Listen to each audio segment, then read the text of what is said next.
Bueno, Eguerdión, vamos a dar comienzo ya a la píldora tecnológica de hoy. Bueno, como sabéis, perdonad, me presento, soy Miquel Ibarra, responsable del área de innovación de Aclima.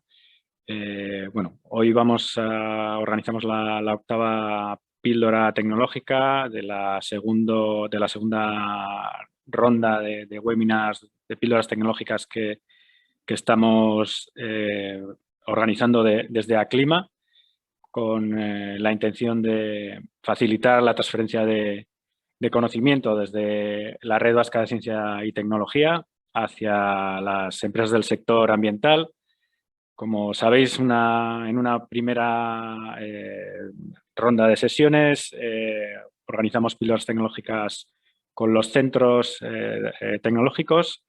Y en esta segunda sesión, digamos, estamos presentando a diferentes grupos de investigación de las universidades. Hoy nos acompaña Tecnun, la Escuela de Ingeniería, y bueno, nos van a dar una ponencia sobre economía circular, salir de la zona de confort para ser sostenible, nos presentarán entre Elizabeth Viles y Javier Santos. Bueno, como sabéis, estas sesiones, estas píldoras tecnológicas se enmarcan dentro de nuestra labor de intermediación dentro de la Red Vasca de Ciencia y Tecnología. Y también, bueno, debemos destacar que para la organización de estas píldoras estamos contando con el apoyo de Innovasque, a los que queremos agradecer pues, el apoyo que nos están dando para organizar estas píldoras tecnológicas.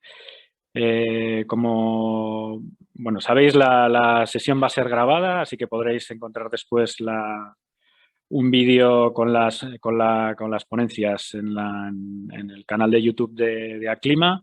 Y bueno, como solemos recomendar en todas las píldoras, si podéis mantener los micrófonos y las cámaras apagados para evitar interferencias, pues bueno, os agradeceremos. Como os he adelantado, hoy tenemos la ponencia de economía circular, salir de la zona de confort. Y bueno, parece ser que en los últimos tiempos estamos siempre fuera de la zona de confort, así que bueno, esperamos a ver qué nos contáis, Javier y Elizabeth. En primer lugar, bueno, Elizabeth nos va a presentar un poco la Tecnun. Elizabeth Viles es doctora en Ciencias por la Universidad de Navarra y licenciada en Ciencias Matemáticas por la Universidad de Zaragoza.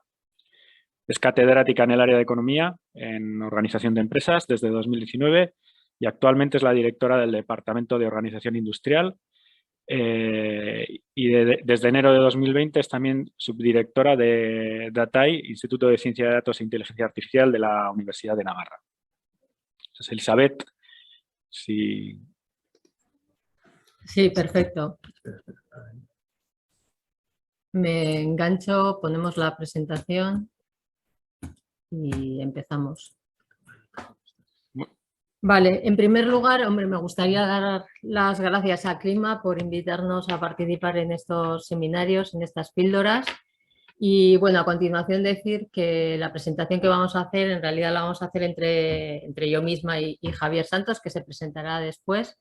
Yo simplemente voy a hacer una pequeña contextualización de por dónde va a ir la presentación para entender un poco mejor qué hacemos y desde dónde lo hacemos, ¿vale? Y luego continuará Javi, aunque la idea es que al final, si hay preguntas, pues estaremos los dos aquí para poder responder. Vale, entonces contextualizando un poco, nosotros pertenecemos a la Universidad de Navarra. Me imagino que todo el mundo sabe que el campus principal de la universidad está en Pamplona y simplemente aquí en San Sebastián, en la sede de San Sebastián está la Escuela de Ingeniería. En Madrid tenemos desde hace unos pocos años otros edificios en donde se dan clase de máster y luego, bueno, pues ahí en Barcelona y fuera de España también otras sedes, pero que pertenecen al IES, ¿no? Un poco por ponernos en el mapa. El que esté en la Escuela de Ingenieros aquí en San Sebastián no es fruto de la casualidad, sino que fue el fundador de la universidad quien decidió que fuera así y lo hizo sabiendo o conociendo el contexto industrial que tiene esta zona, ¿no? Y yo creo que eso es importante reseñarlo, sobre todo desde nuestra parte, porque a nosotros para nuestras investigaciones nos ayuda mucho estar en contacto directo con las empresas, como luego también nos contará un poco Javi. Yendo un poco más al grano y centrándonos más en Tecnun, que es la Escuela de Ingeniería de la Universidad, que está aquí en Donosti, pues una escuela pequeña, y tenemos 4 áreas de 4 departamentos y distintas líneas de investigación en todos los departamentos, ¿no? Nosotros pertenecemos al departamento de organización industrial. Algunos ingenieros dirían que somos los menos ingenieros de todos, ¿no? Nosotros decimos que sabemos menos técnica, si podríamos decirlo de alguna manera, ¿no? Porque sabemos tenemos menos profundidad en lo que es el conocimiento de la mecánica, de la electrónica, de la electricidad, pero a cambio sabemos mucho más de los procesos industriales, ¿no? Tenemos como una visión holística de todo lo que es la empresa industrial, desde la demanda hasta que el producto o el servicio llega al cliente, ¿no? Y eso nos da otra perspectiva de los problemas también, ¿no?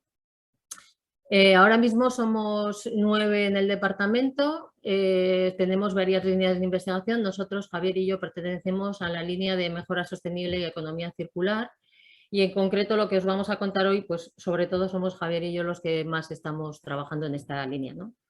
Que es en concreto en lo que llamamos mejora sostenible. Sobre mejora llevamos muchos años trabajando, desde que prácticamente hicimos nuestra tesis. Los dos trabajamos en temas de mejora, sobre todo intentando ayudar a las empresas a que a lograr excelencia operacional, es decir, a que sus procesos de manufactura u otros, ¿no? Los procesos de soporte, todos vayan mejorando continuamente y cada vez esos procesos operativos sean mejores, ¿no? En principio, cuando nosotros empezamos, la excelencia operacional se entendía desde el punto de vista de ser más productivos y ser excelentes en el área de calidad, ¿no? Lo que llamamos entonces cero defectos, lograr el cero defectos, ¿no? Nosotros tenemos expertise en Lean, tenemos expertise en Six Sigma, es decir, utilizamos metodologías cuantitativas para intentar ayudar a las empresas a mejorar sus procesos. ¿Qué es lo que ha pasado en los últimos años? Pues que ha cambiado un poco mucho, ahora lo veremos, las condiciones en las que tienen que operar las empresas. Industrialmente ha cambiado porque, bueno, pues desde unos años venimos oyendo ya el tema de la industria 4.0, nuevas tecnologías que aparecen. Desde el punto de vista de datos en concreto, pues el cambio radical de tener pocos datos para pues a ver cómo mejorar las cosas, que era cuando yo empecé en todo esto, pues a tener muchos más datos, incluso demasiados, diría yo. En el tema de la economía, en el modelo económico, pues también hay cambios, ¿no? Cuando empezamos nadie hablaba de ningún tipo de economía, era la economía la que había y ya está. Ahora desde hace poco tiempo hablamos de la economía circular, ¿no? Que tenemos necesidad de pasar de esa economía lineal que teníamos antes a la economía circular. ¿Para qué? Pues para ser más sostenibles, ¿no? La sociedad nos pide que todo lo que desarrollemos pues se mantenga, no afectemos a las nuevas generaciones, etcétera, etcétera. Es decir, el contexto en el que ahora mismo tienen que trabajar las industrias no tiene nada que ver con el que tenían hace 10 o 15 años o 20. Entonces, ¿nosotros qué es lo que estamos haciendo ahora? Pues estamos haciendo lo mismo, porque seguimos intentando ayudar a las empresas a mejorar sus operaciones, pero teniendo en cuenta este nuevo contexto, ¿no? Y centrándonos un poco aquí, lo que vemos es, y ahora Javier cuando vaya un poco más en profundidad, pues os pondrá ejemplos concretos, pero lo que vemos o llevamos viendo en los últimos años en base a distintos proyectos que estamos haciendo con empresas, es que las empresas están dispuestas a cambiar y adaptarse a este nuevo contexto, pero lo hace tímidamente o intentando no salirse de la zona de confort, de ahí el título de la ponencia, ¿no? Intentando que le toque lo menos posible lo que tiene. Quizás es verdad que ahora estamos en un momento especialmente terrible en el que lo mejor es casi no moverse mucho, ¿no? Pero si extrapolamos un poco las ideas, es verdad que lo que se ve es que las empresas están intentando hacer cambios tímidos, intentando adaptar o adoptar ciertas nuevas ideas que se van lanzando, pero nosotros, desde nuestro punto de vista, creemos que como investigadores tenemos que apoyar a las empresas a que sean más valientes, abran un poco más la cabeza y sean capaces de, por lo menos, evaluar si este nuevo paradigma no nos implica que tengamos que hacer las cosas de manera radicalmente distinta a la que estamos haciendo. Si no en todo, en parte, no tiene por qué ser en todo, ¿no? Pero por lo menos también abrirnos la cabeza y poder pensar que igual haciendo las cosas de otra manera no podemos llegar a otros sitios que no tienen por qué ser peores que los que estamos ahora, ¿no? Y entonces, desde nuestro punto de vista, desde nuestra investigación, sobre todo lo que ahora mismo estamos haciendo es intentar de dotar de herramientas a las organizaciones para que puedan evaluar pues esas otras maneras de hacer las cosas, a ver si les llevan a procesos más sostenibles o no. ¿Vale? Crear nuevos escenarios para que se puedan evaluar con herramientas pues, de distinta tipología, que igual un poco Javi también nos contará, si podemos hacer las cosas mejor, y mejor estamos diciendo de manera más sostenible, que es lo que se nos pide ahora. ¿Vale? Entonces yo creo que no voy a hacer más spoiler porque los ejemplos concretos los va a contar Javi y le paso. No sé si Miquel le quieres presentar. Vale, perfecto. Eskerrik asko, Elizabeth, sí. Una pequeña introducción de Javier. Javier Santos es catedrático de Organización de Empresa en la Escuela de Ingenieros de la Universidad de Navarra. Es doctor ingeniero industrial y experto en Lean Manufacturing, área en la que imparte formación desde hace más de 25 años. En los últimos años su área de interés científico se ha centrado en la aplicación de los principios de mejora continua a la sostenibilidad ambiental de las empresas. Y, pues bueno, Javier, tienes la palabra. Bueno, pues voy a seguir un poco con las ideas que estaba comentando Eli, ¿no? En principio lo que vamos a hacer ahora va a ser contextualizar un poquito mejor y poner algunos ejemplos concretos, y para que más o menos tengamos claro cuál es el esquema de la presentación o de lo que vamos a hablar, son básicamente estos 4 puntos, ¿no? O sea, ¿qué significa realmente producir de forma más sostenible? Si realmente vamos a considerar que es un cambio de paradigma o no, a ver cómo podemos ser más sostenible, y luego también, basado en nuestra experiencia, qué es lo que vemos que les hace falta a las empresas, ¿no? Para poder avanzar en ese camino. Un poco con la introducción que ha hecho Eli y con lo que acabo de decir yo, pues parecería que la píldora va a ser una píldora filosófica, no una píldora tecnológica, pero no es verdad. O sea, quiero decir, primero vamos a hablar de ejemplos concretos de proyectos tecnológicos en los que nos apoyamos para dar un poco las ideas que os vamos a ir comentando. Sí que es verdad que vamos a hacer igual es un aporte diferente, porque yo he seguido un poco todas las píldoras y es verdad que muchas píldoras se centran en el cómo hacer esa transformación, en la tecnología en sí misma, en las oportunidades que se están desarrollando y descubriendo en los centros tecnológicos y las universidades. Y nosotros nos hemos centrado un poquito más en el cómo, ¿no? No solo en el qué, no solo en ese elemento, sino también en el camino que hay que seguir.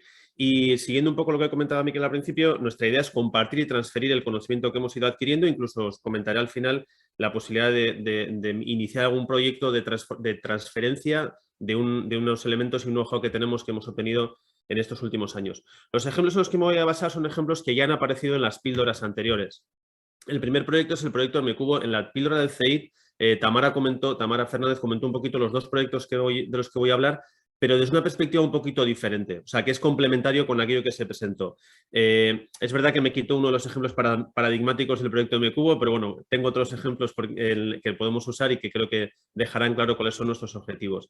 Yo fui el investigador principal del proyecto MECUBO, que tenía un objetivo muy claro, y era ser capaces de medir, modelar y mejorar los consumos de agua y energía que se producía en la industria agroalimentaria, ¿vale? Y cuando hablamos de medir y mejorar, esos son nuestros puntos de interés. El modelar es un poco lo que se trató en la píldora anterior. Este proyecto es un proyecto de aplicación clarísimo, en el que, si bien el proyecto terminó como tal hace 3 años, el programa Afterlife, el proyecto Afterlife, que son los otros 3 años siguientes, acaba de terminar hace unos meses, 2 o 3 meses. Nos ha permitido visitar muchísimas empresas, no solo visitarlas, sino hacer campañas. En 23 empresas hemos desarrollado 49 campañas de recogida de datos. Hemos estado más de 2 años con los aparatos que luego os presentaré colocados en las empresas recogiendo datos, y hemos sido capaces de recoger más de 11 millones de datos. Por lo tanto, tenemos mucha información que, bien ordenada y bien analizada, nos ha dado muchas pistas de hacia dónde van o qué problemáticas tienen o cuáles son los retos que tienen que afrontar estas empresas del sector agroalimentario. Ahí tenéis en la diapositiva, aparecen las empresas que participaron tanto en el proyecto como en las replicaciones.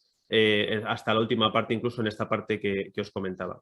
Y el segundo proyecto que también se presentó, pero que más que del proyecto, incluso os hablaré de algún spin-off del proyecto en el que estamos trabajando, es el proyecto Model to Bio. El proyecto Model to Bio es un proyecto cuyo objetivo es muy claro y es intentar obtener mediante modelos de simulación un uso mejor de los residuos que generan las empresas, y ese es el punto de partida que nosotros romperemos, y es, las empresas generan unos residuos y lo que nos preguntamos es ¿qué es lo mejor que yo puedo hacer con esos residuos? Ese es el proyecto Model to Bio.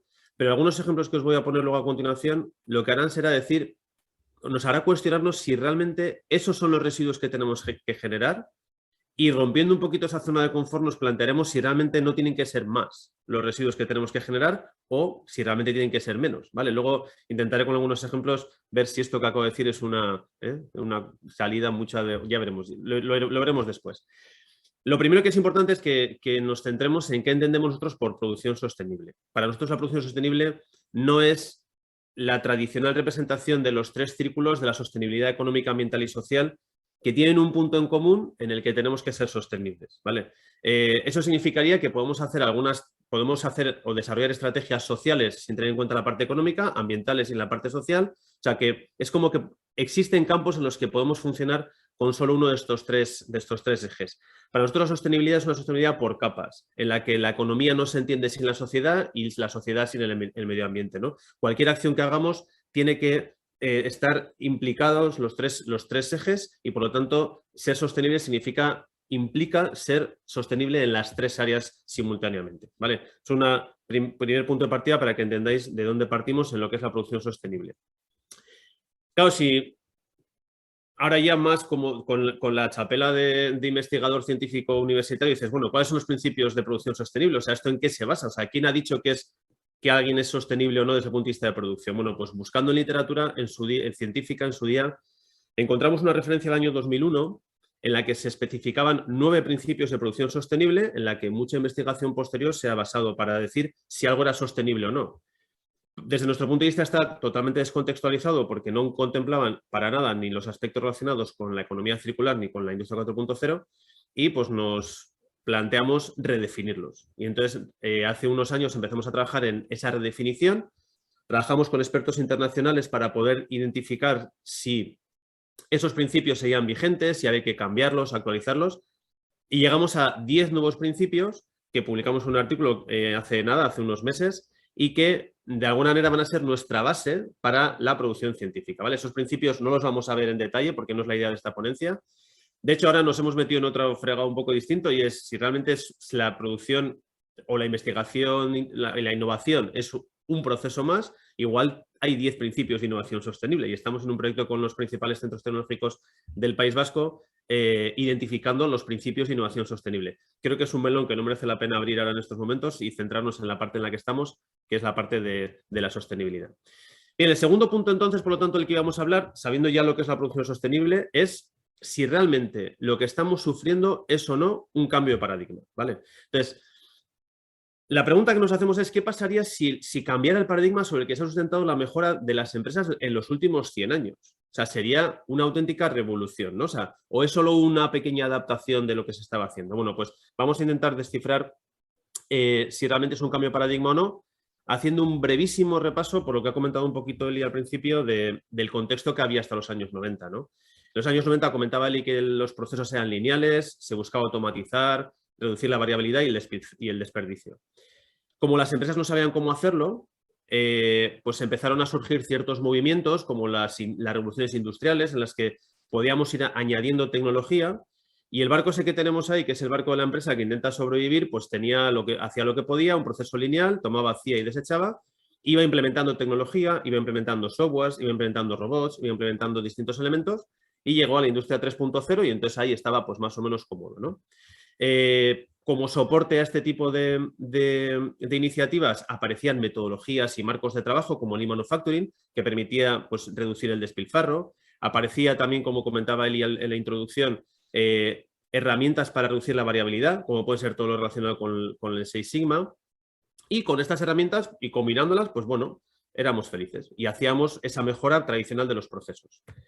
Ahora ese barco, que es un barco totalmente moderno en el que ya hemos conseguido ir superando estos distintos problemas a través de la mejora continua y demás, pues desde todos los ámbitos de conocimiento le decimos, bueno, pero ahora estás en un entorno muy distinto en el que las claves son la economía circular, la industria 4.0, los objetivos de desarrollo sostenible, y le decimos, sigue ahí con tus elementos. Y entonces, si intentamos identificar qué es cada una de esas tres partes, qué entendemos por industria 4.0, por economía circular y por el desarrollo sostenible, pues nos encontramos que la industria 4.0, definida tal y como está definida en la actualidad, son un conjunto de tecnologías que ya existían antes. Luego, en principio, no hay ninguna novedad desde el punto de vista tecnológico. Lo que es una novedad y lo que hace que realmente la industria 4.0 sea una transformación importante es que esos elementos ahora se pueden integrar y se les puede aplicar inteligencia artificial. Entonces, recogemos datos con tecnología, conectamos e interrelacionamos esos datos y con inteligencia artificial somos capaces de interpretarlos. Y ese es el valor que tiene realmente la industria 4.0. Un ejemplo, en el proyecto MCubo, desarrollamos un sistema que era claramente orientado a este tipo de tecnología industria 4.0. Desarrollamos un sistema inalámbrico, lo pongo entre comillas porque a la izquierda podéis ver en la fotografía cómo conectábamos nuestros sistemas inalámbricos a los cables, al cableado de una depuradora industrial. Lo que más hay son cables. La culpa de la parte de atrás no es nuestra porque esos son los cables de la depuradora, pero toda esta parte de aquí son los cables debidos a la alimentación de los equipos que teníamos. Los equipos se comunicaban de forma inalámbrica, pero hacía falta darles energía y por lo tanto cuando desplegábamos esto siempre decían, ¿pero esto no es inalámbrico? Bueno, sí, pero para enchufar hace falta, la corriente necesita cables de momento. La ventaja, por ejemplo, de este sistema era que no era invasivo. Veis que aquí tenemos unos transductores colocados en las distintas fases de la depuradora, de manera que podíamos conocer cuál era el consumo exacto de cada fase, con el error que pueden tener estos dispositivos, pero conocíamos ese consumo. Claro, ¿dónde colocar estos elementos? Venía del tercer elemento, que es queremos descubrir un problema, queremos identificar un problema y por lo tanto sabemos dónde colocar esos transductores, no cableamos todo, sino en puntos estratégicos. En menos de 5 horas estábamos recogiendo datos de cualquier sistema, tanto productivo como en este caso de la depuración de agua. Y además, la gran ventaja y el gran aporte era que teníamos una monitorización sincronizada. Es decir, todos los datos se recogían y se graficaban en tiempo real. Tiempo real para nosotros era 1 minuto y podíamos identificar comportamientos a lo largo de ese tiempo, de ese minuto. En la gráfica que tenéis aquí estamos viendo el consumo de agua que tenía un proceso de hidratación de legumbres en una empresa y aquí está el proceso de vaciado a la derecha y entonces ya veis que esto nos permite saber cuánto se consume y cómo se consume. Y para nosotros la clave era el cómo, porque el cuánto se podía saber, pero el cómo era muy importante para cosas que vamos a ver a continuación. Por ejemplo, ¿qué pasaría si nosotros en una empresa cambiáramos las boquillas de limpieza por unas boquillas más eficientes que supuestamente consumen menos agua? Bueno, pues podemos monitorizar semanalmente cada uno de los días. Aquí tenéis la gráfica de cómo monitorizamos cada día el consumo de agua. Veis que durante el día, como es limpieza, no hay consumo y luego a la noche, en la parte derecha, empieza un consumo que se puede repetir cada uno de los días y podríamos graficar solapadamente, como tenemos en las dos gráficas inferiores, el consumo con las boquillas anteriores y el consumo con las boquillas nuevas. No hay nada más que decir. Ya se ve claramente que el consumo, los picos en la curva inferior son mucho más bajos que en la curva superior. Ese consumo, si lo lleváramos a un cálculo, estaríamos hablando de un ahorro de un 30 y un 40% de agua solo en un cambio de boquillas, ¿vale? Entonces nos preguntamos, ¿y por qué no cambian todas las empresas las boquillas si tampoco cuestan tanto?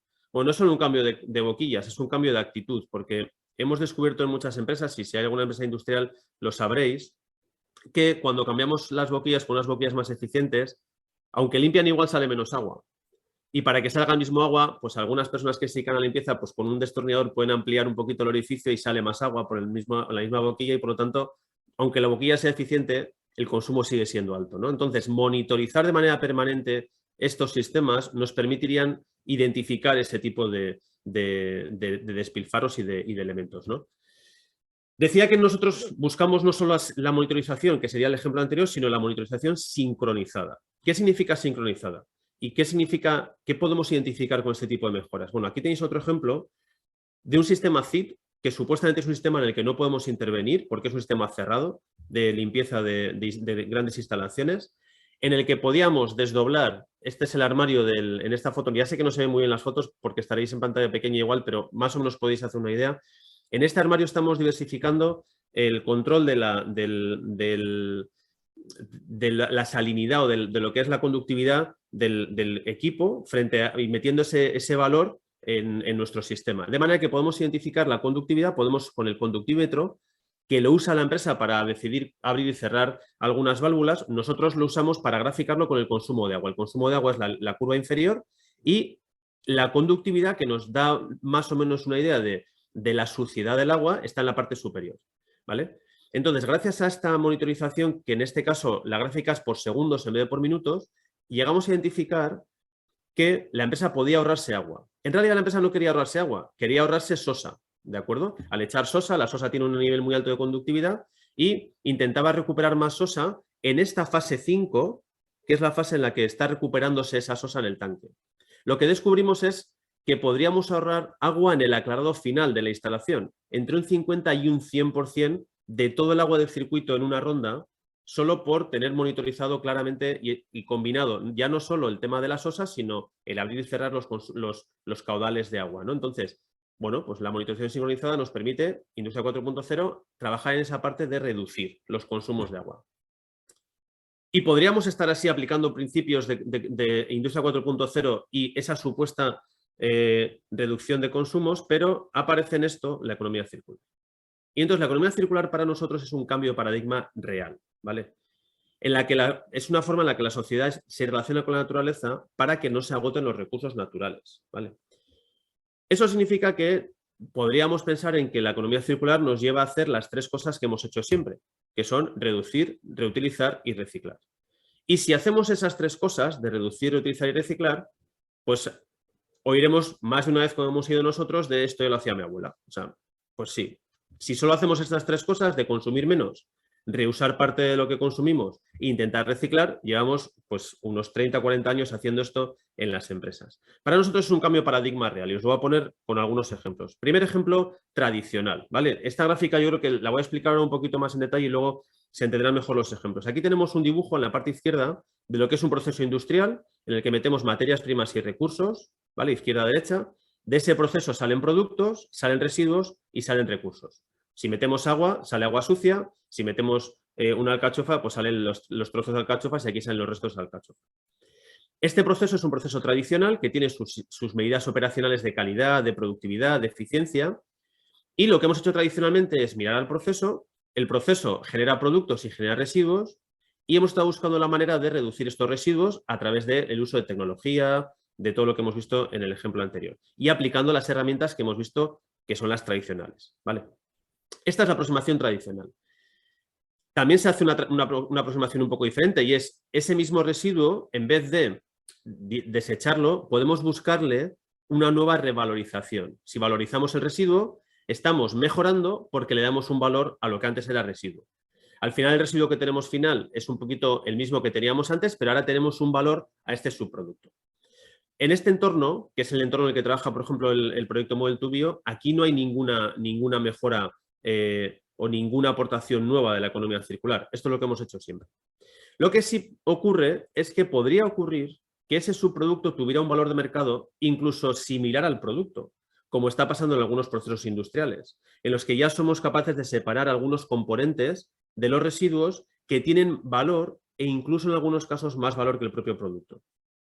Por lo tanto, el residuo ya no es un residuo, es un recurso que lo tenemos que tratar igual que el producto, con lo que nuestra estrategia de producción puede buscar generar un nivel mayor de subproducto y aquí ya no tenemos tantas herramientas para decidir la estrategia. Las empresas ya están un poco perdidas en esta parte porque sus modelos tradicionales no le dan al subproducto ese valor de residuo o de recurso que tiene en la actualidad.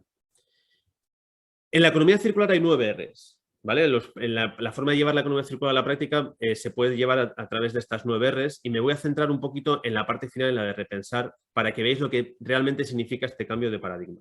En primer lugar, los campos de actuación de la economía circular son varios, podemos actuar en distintos puntos, desde la materia prima, la transformación, la distribución, o el que está menos desarrollado, que es el de la compartición de recursos con otros agentes que están en mi entorno, que se conoce como simbiosis industrial. Os voy a poner algunos ejemplos de lo que entendemos por repensar. En las campañas que hicimos en MCubo, hicimos campañas en varias empresas que manejan autoclaves. Los autoclaves son máquinas que esterilizan productos. Cada vez hay más productos de cuarta gama, por lo tanto, cada vez hay más autoclaves en los procesos industriales actuales. Las autoclaves funcionan como una olla express, se llena de agua, se genera ahí una temperatura, se esterilizan los productos y entonces se vacían los autoclaves para un nuevo ciclo. Esos autoclaves consumen una cantidad de agua que en los estudios que hemos hecho es independiente de la carga del autoclave. Si en el autoclave entran 5 palés y metemos 3, vamos a gastar el mismo agua. La planificación de la producción se hace en base a eficiencia del proceso, no en base de eficiencia de los consumos de los recursos. ¿Qué pasaría si tuviéramos que meter el consumo de agua como la variable clave para planificar la producción de una empresa? Pues nos encontramos que tampoco tenemos herramientas para hacer eso. Pero eso es ser sostenible. Es pensar en los recursos, y en este caso el agua, para optimizar su uso durante el proceso. Pues nos encontramos con que las herramientas actuales igual no incorporan esto, igual incorporan otros aspectos, pero el del consumo de agua posiblemente no. No es un elemento clave ni crítico a la hora de planificar. En otro caso, que podemos llegar a plantearnos el repensar, siguiendo el ejemplo de lo del subproducto, hay muchas empresas que desechan los residuos, esos posibles subproductos con valor, porque el volumen que generan no es suficiente para llegar al punto crítico en el que lo podamos valorizar. Entonces, nadie nos ha dicho que podamos aumentar la entrada de recursos para generar más subproducto con valor, eliminando los residuos. Es decir, si nosotros aumentamos la entrada de producto para generar un residuo que tiene valor, igual ahorramos en otra parte para otra empresa el uso de producto natural. Con lo que tenemos un sistema de decisión que todavía es más complejo que el anterior, ¿vale? Y ahora os voy a poner un ejemplo que es todavía mucho más complejo, que igual sí que deja esta parte un poquito más clara, que es el caso en el que no solo lo hagamos nosotros, sino que lo hagamos contando con otra empresa. Imaginaros un entorno industrial en el que tenemos una empresa y un campo agrícola en el que hay unas vides, ¿vale? La empresa, es esta gráfica de aquí arriba, emplea agua para lavar sus productos, procesarlos y ese agua lo desecha, lo depura y lo desecha. Y por su parte, el agricultor toma agua, llega a los campos y tiene productos, ¿vale? Los dos son dos procesos independientes, pero podríamos plantearnos una hipótesis en la que la empresa empleara más agua en sus procesos, concretamente todo el agua suya más el del agricultor, y después de pasar por sus procesos, en vez de desechar el agua, se la enviara al agricultor para que con más nutrientes de los iniciales lo empleara en su campo para generar esos productos, ¿vale? Es un caso claro de simbiosis industrial en el que ninguna de estas reglas está marcada. Y seguramente muchos que me estáis escuchando diréis, bueno, es que eso no se puede hacer porque está prohibido por ley, ¿vale? Y nosotros, que somos un poco transgresores, quisimos demostrar esto en el proyecto MCubo saltándonos todas las leyes, ¿vale? Y lo que hicimos fue reutilizar el agua, no para hacer esa jugada ni siquiera el agua del proceso, para hacer la jugada de darle al agricultor. Empleamos agua de la depuradora purificada para fabricar producto, ¿vale? En el proyecto había una planta piloto que era capaz de replicar los procesos de producción de algunas empresas, y una de las empresas colaboradoras que tenía un proceso y una receta muy, muy clara de un producto clave suyo como es el cardo, pues nos permitió usar cardo para fabricar en la planta piloto cardo con agua regenerada. O sea, es decir, agua de la depuradora purificada, en la que después de purificar la enviamos a un laboratorio para que nos diera el OK para cumplir con la normativa. O sea, ese agua cumplía con el Real Decreto del agua para el consumo humano, ¿vale?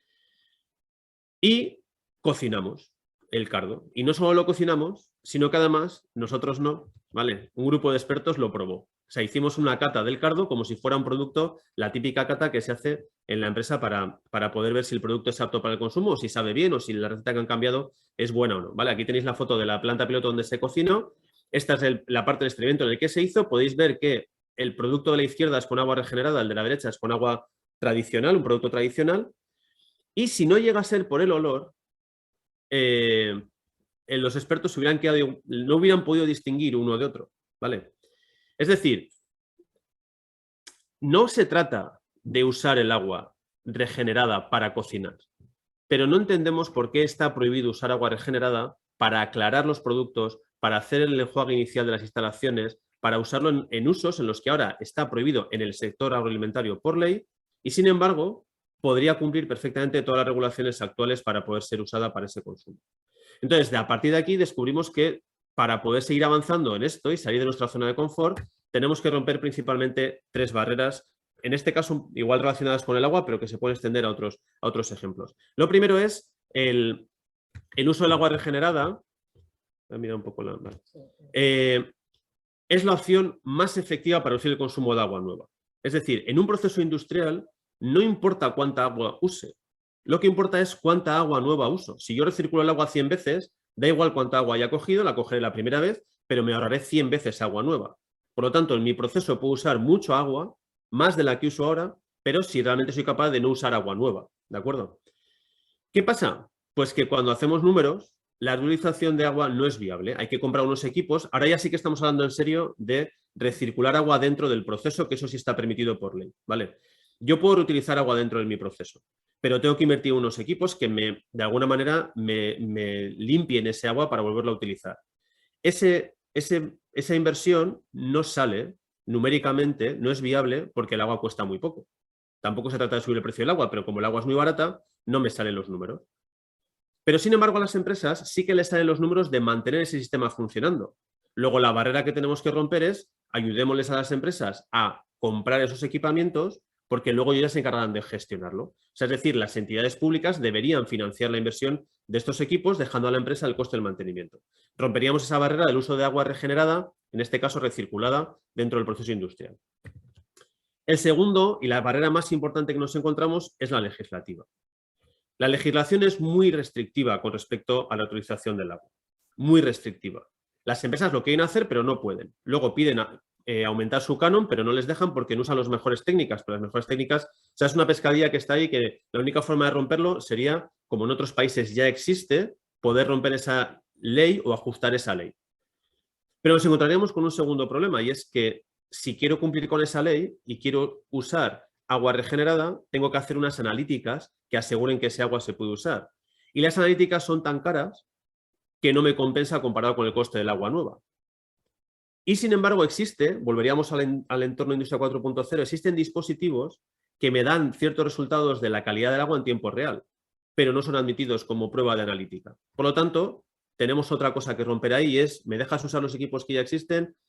No sé, está ahí por decidir. Comentaba el tema del canon. Yo he oído varias veces que el agua es muy barata, que hay que subir el canon, pero entonces el sector sería mucho menos competitivo que otros sectores, o sea que hay que tener cuidado con ese, y menos ahora en esta situación en la que estamos, con intentar ajustar a través de que te salga rentable porque te sale más caro, ¿no? Es un tema que yo creo que hay que intentar romper esa parte de la normativa. Y el tercer elemento, especialmente en el sector agroalimentario, somos nosotros. Porque yo oigo mucho a la gente decir que las empresas tienen que hacer medidas de sostenibilidad, tal, pero luego no asumimos el coste que suponen esas medidas, ¿vale? Claro, o sea, yo creo que si nosotros hacemos que las empresas tengan un control mayor y unas leyes más restrictivas, eso va a hacer que tengan que subir los costes de producción y tendremos que llegar a asumirlo, ¿no? Pero incluso aunque lo asumiéramos, no sé hasta qué punto, desde el punto de vista comercial, quedaría muy bien decir que este producto se ha fabricado con agua regenerada. O sea, te estás bebiendo agua que procede de una depuradora industrial. Pues igual no lo aceptaríamos también, por lo que la empresa perdería esa cuota de mercado por ser más sostenible, ¿vale? O sea que, en definitiva, por resumir 4 ideas principales, ha cambiado el concepto de valor. Llevamos 100 años minimizando lo que es el desperdicio. Y ahora no es el desperdicio lo que tenemos que hacer, sino que tenemos que aumentar el valor y no tenemos herramientas para hacer eso.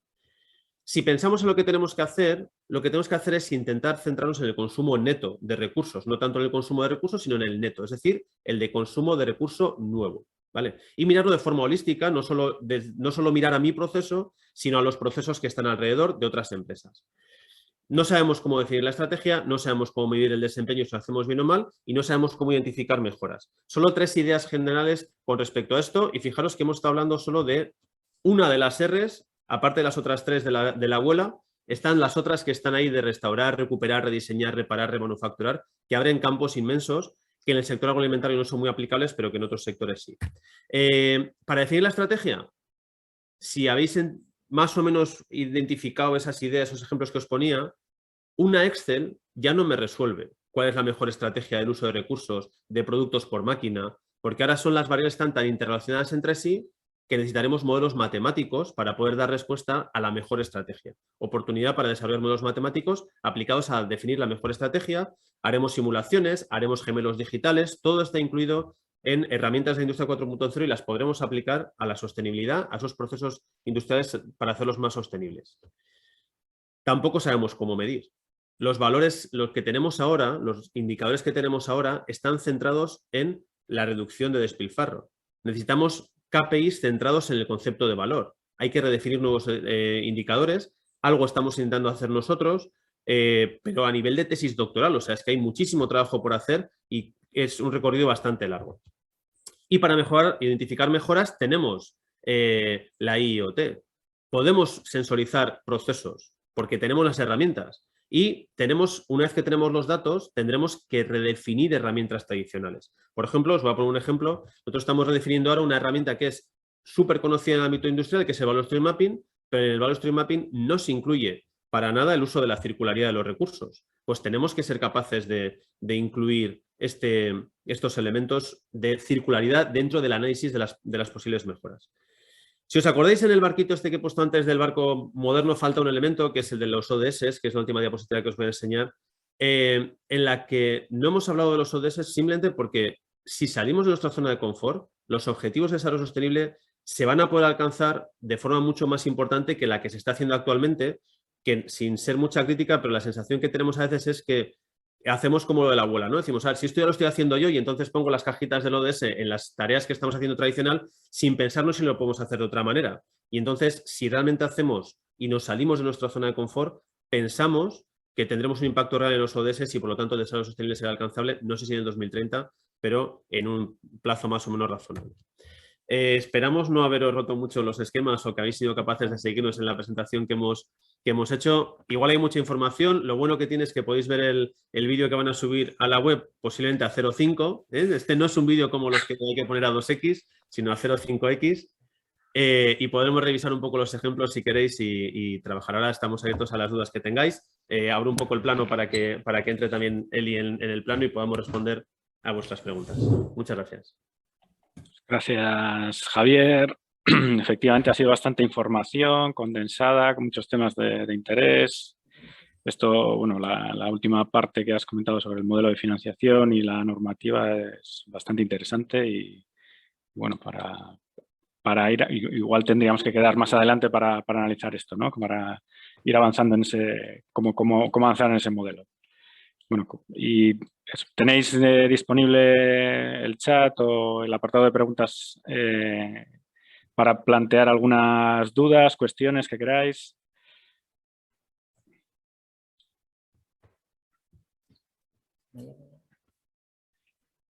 De momento parece que no se anima nadie.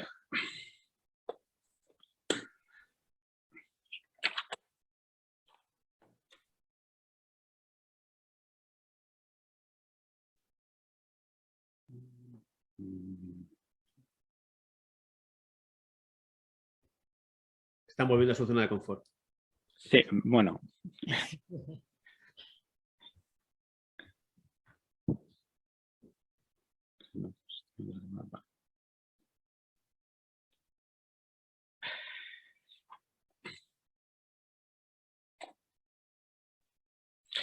El ejemplo que habéis explicado del agua regenerada era directamente del agua depuradora, o sea, sí que es cierto, ¿no? A nivel internacional sí que hay iniciativas que están, incluso para agua potable, están utilizando sí.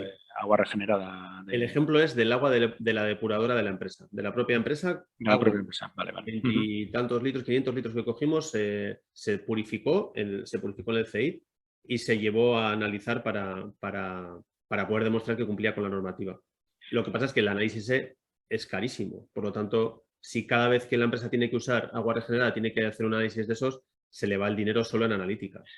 Sí, no, pero yo creo que sería interesante eso, ¿no? Habilitar un fast track o una especie de procedimiento acreditado por la administración, ¿no? Pero cuando estás utilizando además agua del mismo proceso, pues que de alguna manera te permita, no sé, facilitar eso, porque al final el beneficio es para todos, tanto para la administración como para la empresa, ¿no? En términos de sostenibilidad, que es lo que... Si ese agua del proceso, o sea, creo que legalmente está permitido si no la sacas del entorno industrial. O sea, si no sale de la fábrica, si no sale de la puerta de la fábrica, es decir, la depuradora ya es fuera de la fábrica. Ese es otro error, porque la depuradora en realidad es un proceso más dentro de la propia fábrica, ¿no? Entonces, porque trata uno de los recursos, que es el agua, que sería como ya no es un residuo, es un recurso. Por lo tanto, es un proceso más, ¿no? Pero creo que dentro de la propia fábrica, si eres capaz de regenerar o de utilizar, sí que puedes usarlo. El problema es que las fábricas tienen procesos de producción que se mezclan y entonces, o sea, se van cambiando en función del producto y entonces no puedes tener un sistema fijo de recirculación de agua. No, y otro tema también es el modelo de financiación, ¿no? Al final, un poco cómo facilitas esas inversiones inicialmente para este tipo de nuevos procesos. Incluso hay oportunidades en desarrollar equipos que sean mucho más estándares. O sea, al final, en muchas empresas el equipo de circulación de agua es ad hoc para ese proceso. Cuando en realidad tú podrías poner un Ferrari ahí, no tienes ningún problema si el Ferrari es barato, ¿no? O sea, si realmente es más universal, podrías tener un equipo que no existe, o por lo menos nosotros no lo hemos llegado a encontrar, en el que recircules casi en distintas situaciones, ¿no? Entonces lo puedas mover de un entorno a otro en función de la producción que tienes. Y ahí sí que algunas empresas entrarían a recircular. Ya podrías entrar en números de rentabilidad.